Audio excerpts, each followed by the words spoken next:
For over 2 centuries, the legend of Oak Island has whispered of buried treasure, luring generations of searchers to its shores.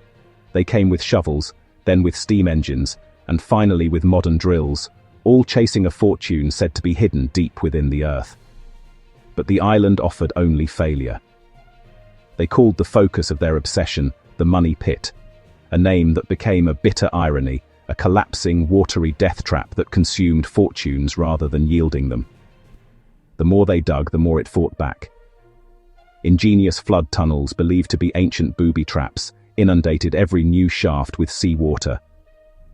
The ground itself seemed hostile, engineered to defy them. It was a cycle of hope and despair, as the pit seemed to actively resist discovery, flooding, caving, swallowing machinery and hope alike. Wood collapsed. Tunnels broke. The island itself seemed to reject the truth, wrapping its secrets in a shroud of chaos and failure. The narrative was set in stone. This was a cursed place, a puzzle designed to be unsolvable. But after decades of dedication to the mystery, one man never accepted the chaos as the design. He saw a pattern where others saw only pandemonium. Lagina held a different theory, a radical reinterpretation of everything they thought they knew. What if the pit was never a trap? What if the legend itself was the first layer of misdirection? What if the flooding, the debris, the collapse was all disguise? A sophisticated defense system designed not to destroy, but to deter. Not chaos, concealment. A brilliant illusion meant to convince searchers they were digging in the wrong place or that nothing was there at all. This wasn't a pit to fall into, but something built to endure. A structure engineered with immense skill and foresight, hidden beneath a veneer of natural disaster. A purpose, a plan. The lie of the pit had held for centuries, but the evidence was finally pointing to a different truth. A vault, protected and preserved, waiting not for a treasure hunter, but for an engineer to solve its final puzzle. A vault waiting to be revealed. Guided by years of data, the team returned to H8 with one objective. Truth. Precision over brute force. Resolve over superstition. Down past the disturbance of 1,000 attempts. This time no panic, only procedure. Then, resistance. Not random stone, a wall. Perfectly smooth. Engineered. Intentional. The feel of craft beneath the earth. Dressed stone. Not by accident. By design. So they sent an eye where no light had reached in centuries. Down through the threshold.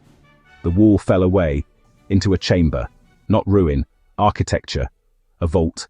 After centuries of water, collapse and chaos, the final chamber was something else entirely. It was dry, intact, and utterly deliberate. Every stone, every surface spoke of careful planning. This wasn't the result of a frantic burial.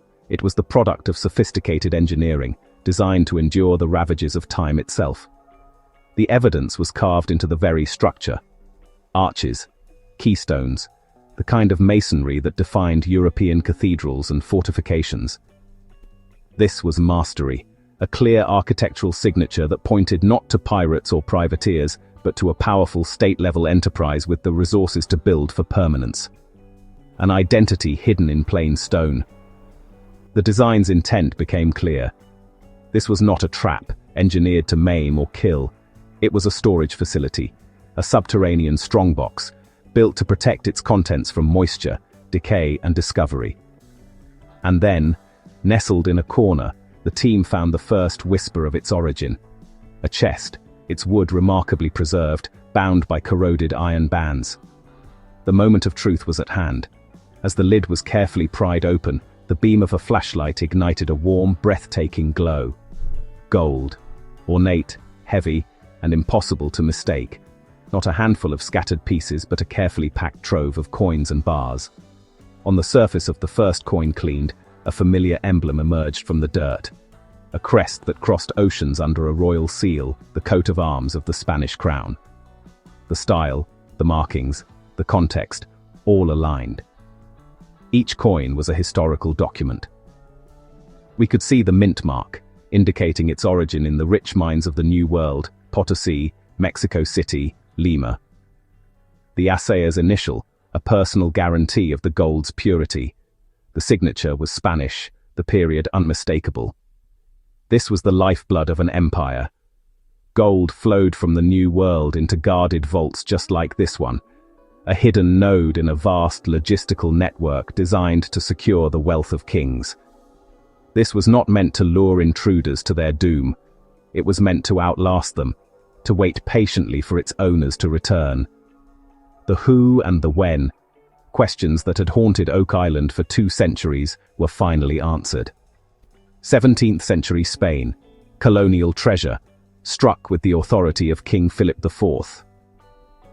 The dates on the coins provided a precise window, a fixed point in a sea of speculation. The vault had spoken, its language one of stone and gold.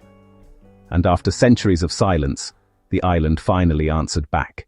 After centuries of silence, after generations of failed attempts that yielded only splintered wood and shattered hopes, they reached into history with steady hands.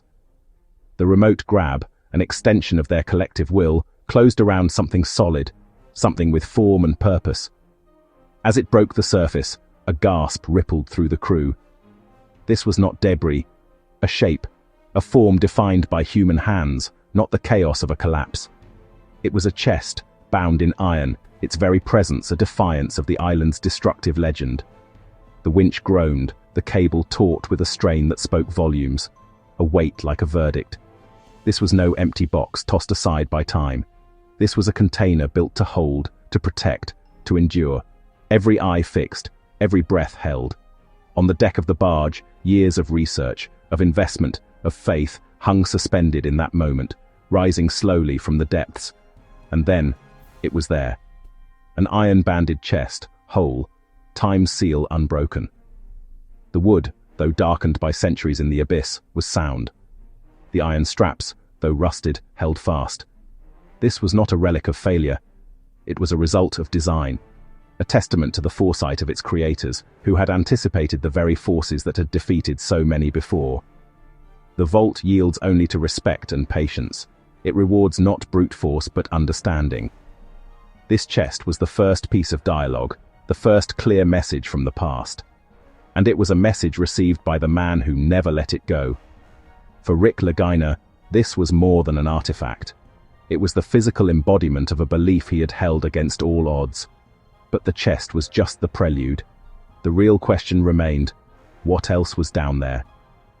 With the chamber now cleared of the chest, the high-resolution camera was sent back down, a probe into the unknown. Then, the continent of silence cracked open. Light like dawn after a storm that lasted generations. The camera's powerful LEDs pushed back the primordial darkness, revealing not a crude pit, but architecture. Dressed stone, arches, a keystone, precisely placed. This was engineering. This was intent. The camera panned past the empty space where the chest had rested, and the image that filled the screen silenced the room. A glittering hoard. Coins, bars, artifacts, a treasury, not a rumor. A fortune beyond the scope of any pirate tale. Vindication takes the shape of gold. Each glint of light off a coin was a rebuttal to the doubters. Each stacked ingot, a testament to their perseverance.